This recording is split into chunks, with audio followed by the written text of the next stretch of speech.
Hey everybody, what's going on? Eric here with Switch Adapted Toys, and today we're going to be talking all about bubble blowers. Summer's officially over, and all of the stores are trying to get rid of all of their summer stuff. It's a really good time to pick up bubble blowers now while they're pretty inexpensive. Now I've got a lot of bubble blowers here. In this video, I'm just going to probably adapt maybe one or two of them, kind of show you how they work, but a lot of these are very similar in how you would go about adapting them. Generally, it involves locating where the on-off switch is and then soldering your wires directly to that switch. But I really think that you probably should be able to follow along just by this, general concepts of what we do in this video. And we'll also create PDF manuals for all of these. Honestly, it'll take us a little bit of time, but we'll do them. We'll get them up on our website. You can download the PDF so that you can have manuals for these specific bubble blowers. And you can pick those up at www.switchtoys.org, and they're completely free. Give us a little time though, because this is it's a lot of work. But anyways, if you are new to Switch Adapted Toys, or if you just stumbled across us, we're a 501c3 nonprofit organization, and our mission is to make play possible for kiddos of all abilities. We do that by taking toys off the shelf and essentially rewiring them to make them more inclusive and accessible for children with disabilities. And we create how-to videos and manuals showing people exactly how to go about doing it themselves. If you want to find out more about Switch Adapted Toys, you can do so on our website, again, www.switchtoys.org. And I just want to take a second and say thank you to all of our supporters out there, all the people who have donated to Switch Adapted Toys. It really does mean the world to us. We can't do this without you, so thank you so much. Thank you. And if you like this video, or if you found it helpful, make sure you hit the like button and hit subscribe to stay up to date on all our latest videos. We try to post videos pretty regularly, so make sure you're subscribed so you don't miss anything. All right, so I'm going to adapt this flower bubble blower and maybe this bluey bubble blower. This kind of gives you two different styles, this wand style bubble blower and then one that kind of sits on a table. So yeah, let's go ahead and get to it. Okay, so the first thing that we need to do is get these toys opened up. For the flower, there's just 4 screws that hold the pot together. That's all we need to take out. And for the bluey, there's a bunch of screws on the back. There are 2 screws for his ears. You don't need to remove those, but go ahead and get everything opened up and so we can take a look inside. All right, so with those screws removed, we can remove half of the toy there. And let's go ahead and just get bluey opened up. All right, so with those screws removed, we can start kind of taking apart bluey here. I try to kind of keep everything together as much as I can.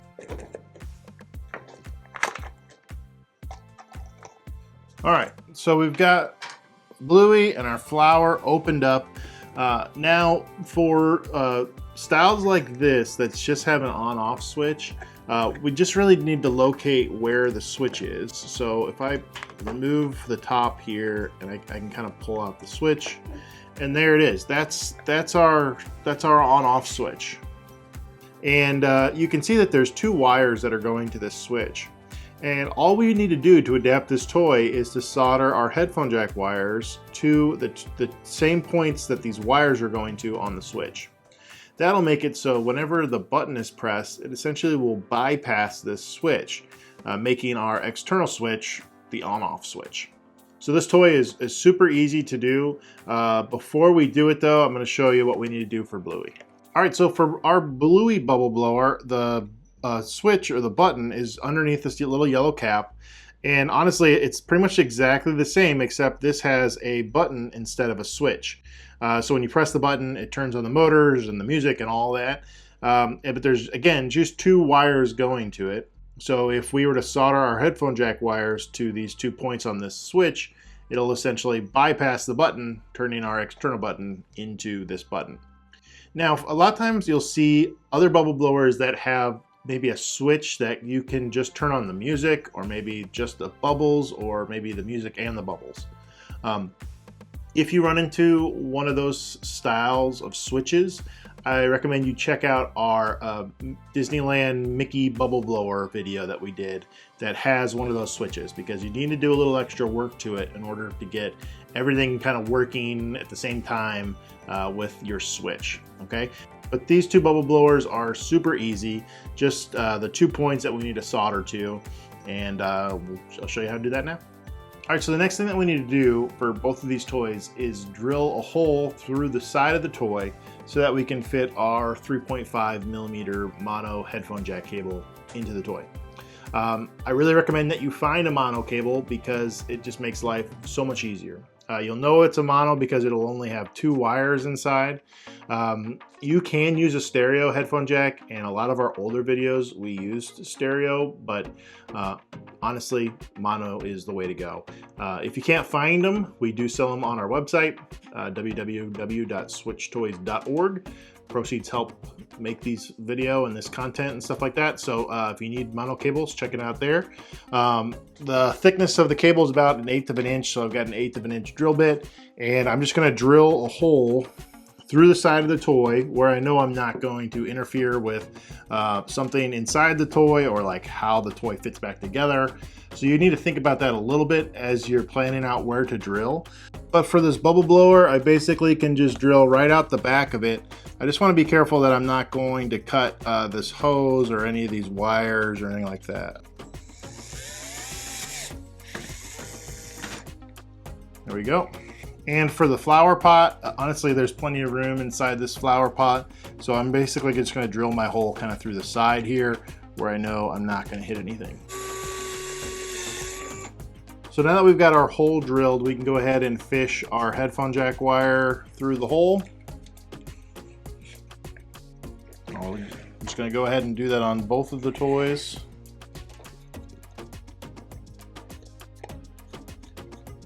Okay, so what I'm going to do is I'm going to show you 2 different ways that you can go ahead and solder to the switches or the buttons. Sometimes these, like when you go to solder your wires to the switch, you could disconnect the wires that are already attached. If that happens, it's not a huge deal, just solder them back on. That's typically what I try to do, is just kind of quickly solder them on there and everything's fine. So I'm going to show you how to do that for the flower pot. And then for the button here, the bluey, I'm actually going to show you how to remove these wires, strip them down, and kind of go through the process of if your wires were to pop off, you could do it this way, or you could just do it this way to begin with. But anyway, 2 different ways of doing it, essentially doing the same thing. But yeah, let's do it. All right, so let's start by doing the flower pot. Now, what I like to do when I just solder wires to the switch is I like to get a little bit of like a little ball of solder on the tip of my wires. That way, when I go to solder to the switch, I'm essentially just gonna reheat that ball, and it kind of just makes it easier, I think. So I need to get a little ball of solder on the tip of my wire. To do that, I'm gonna use my soldering iron. Don't let this part intimidate you.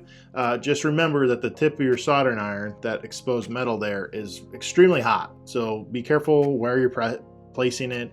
Don't burn yourself, don't burn things, don't burn others. But all I'm going to do is I'm going to use the tip of my soldering iron to kind of heat up my wire, and then I'm going to bring my solder in, and the solder is just a metal that melts really easily, conducts electricity, and you can see I just made basically just a glob of solder on the tip of my wire.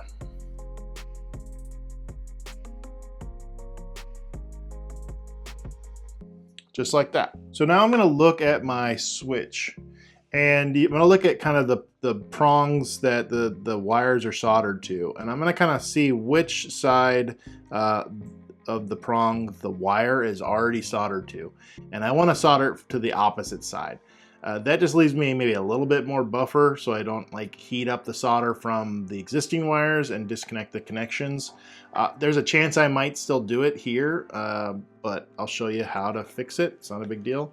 So all I'm going to do is set my ball of solder on that prong and just really lightly, quickly try to get it to melt on there without disconnecting the wire that's already connected. So I didn't quite You did it there. Let me add a little bit more.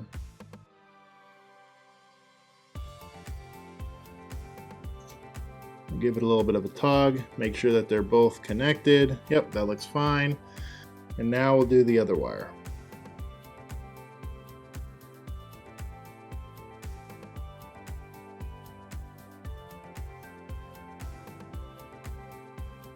Just like that. I didn't hold my soldering on there very long. I just kind of lightly pressed on it until I saw it melt, and then I kind of released it. You just want to be careful you're not overheating it so that you don't disconnect the wires, but that should be good there. Let's move on to the bluey and get that one done. All right, so like I said before, for this bluey, we're going to do this one a little bit differently. What I'm going to do is I'm actually going to disconnect the wire that's attached to the switch. Just like that, and make sure you don't lose that switch. And I'm going to use some wire strippers, and I'm going to strip down the outside casing of these existing wires. Just like that. Just like that. And I'm also going to strip down the casing on my headphone jack wires. And my headphone jack wires come tinned, meaning there's already a little bit of solder on the tips. I'm just going to kind of trim those off so that I don't have that tin on there anymore. And I'm going to strip these back as well. Okay, now what I'm going to do is I'm going to twist my headphone jack wire to the bubble blower wire. Twist them together. And now I'm going to solder those two wires together. And I'm going to get my blob of solder on there. Just like that. And now I'm going to do the same thing for my other headphone jack wire and the other bubble blower wire.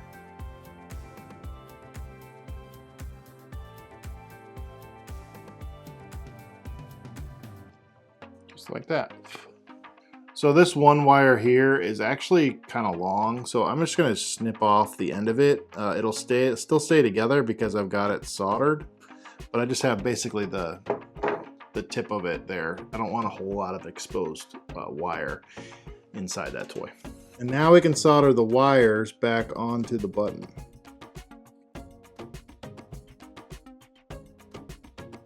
Give it a tug, make sure that it's not going to come off. That looks good.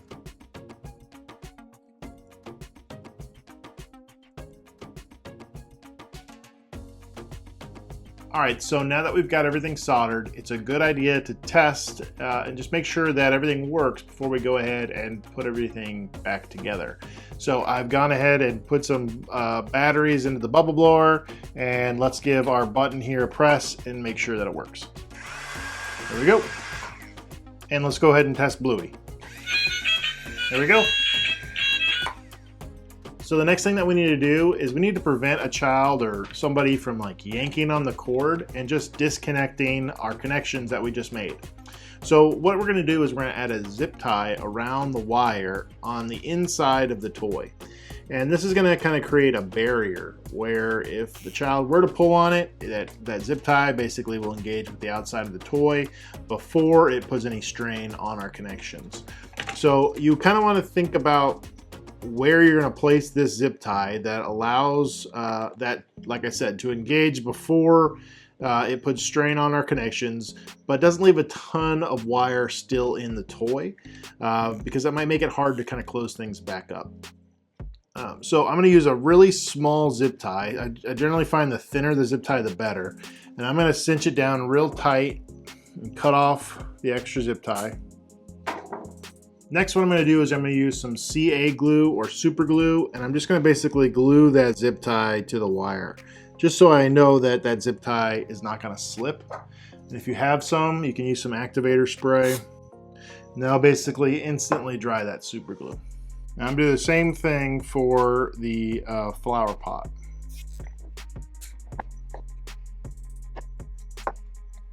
All right, so now we can go ahead and put everything back together. Let me start with the flower pot here.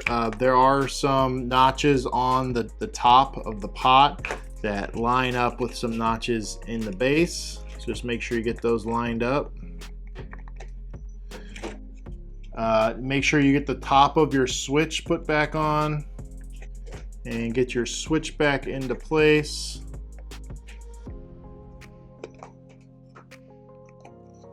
There we go. Pull out any extra wire that you have.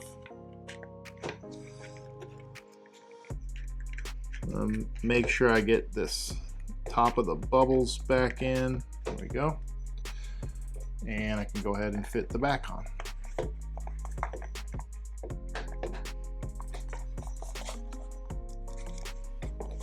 There we go. And then we can go ahead and screw it back together. All right, now let's go ahead and put Bluey back together. All right, so this toy is a little bit of a doozy to put back together. What I'm gonna do is I'm gonna put my button back into place, and I put the button top on. I'm gonna put this little like face plate back on. There's just 2 pegs that go into these 2 holes here. And then I'm going to fit my top back on. You just wanna make sure you're not gonna be pinching any wires. Make sure you're paying attention to where these posts are, that you don't have any wires or hoses or anything like that kind of blocking it. And just kind of carefully put it back on. Got to make sure I got this button lined up. There we go. And I'm going to go ahead and screw in at least a couple of the screws on the base here, just so to hold it in place while I'm working. All right, so now we can put the head back on. There's a couple pieces that go in the side. Just make sure you get those put back on. And then we can put the face back on. And then this little yellow collar here. All right, now we can just go ahead and screw everything back together.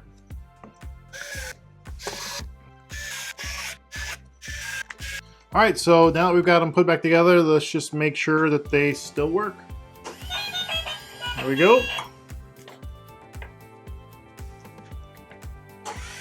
There we are. While bubble blowers are really popular toys to adapt, they do kind of have one downside, and that is if your child struggles to press and hold a button, they can be a little bit challenging because it does require you to press your button and hold your button down for bubbles to start blowing. Many standard style switches are what are called a momentary switch. So again, it's you press the button to activate it and you release the button and it deactivates it. There is a little product out there called the Tiny Switchy. We do have these available on our website. Basically what this does is it turns your standard style switch into an on-off switch. So basically I plug my switch into the Tiny Switchy, and it comes with another cord that then you plug into your toy. Now whenever I press my button, the Tiny Switchy will basically keep that button pressed down until I press my button again. Which is really great for individuals who might struggle pressing and holding down a button. Another cool thing that the Tiny Switchy can do is that you can put it into a timed mode, which you can set how long the toy will stay on before it automatically turns the toy off. So I've got this set for 5 seconds. 1, 2, 3, 4, 5. So another great option. These Tiny Switchies are available on our website. You can also find them elsewhere. But a really great tool to have when you're dealing with toys like bubble blowers, where you have to press and hold down a button. Well, if you liked this video or if you found it helpful, make sure you hit the like button and hit subscribe to stay up to date on all our latest videos. Switch Adapted Toys is a 501c3 nonprofit organization, and our mission, again, is to make play possible for kiddos of all abilities. If you want to find out more about Switch Adapted Toys, you could do so on our website, www.switchtoys.org. If you've got a group or an organization and you want to adapt toys for kids in your community, you could look into forming what we call a Switch chapter. We kind of help walk you through that process so that you can serve your community by providing toys free of charge to them. If something you're interested in getting into, you can check out our website. There is a map there where you can check out where all of our chapters are located, and you can get plugged in that way. Lastly, if you're interested in a Switch Adapted toy but doing it yourself, isn't your thing, we've got a online shop on our website where we sell some pre-adapted toys that are ready to play with. All the proceeds help support making this content and providing these resources free of charge to people. So if you're interested in a Switch adapted toy, these bubble blowers will be on there, as well as the tiny Switchy. You can pick them up www.switchtoys.org. Well, that's pretty much it. I'm Eric with Switch Adapted Toys, and we'll see you next time.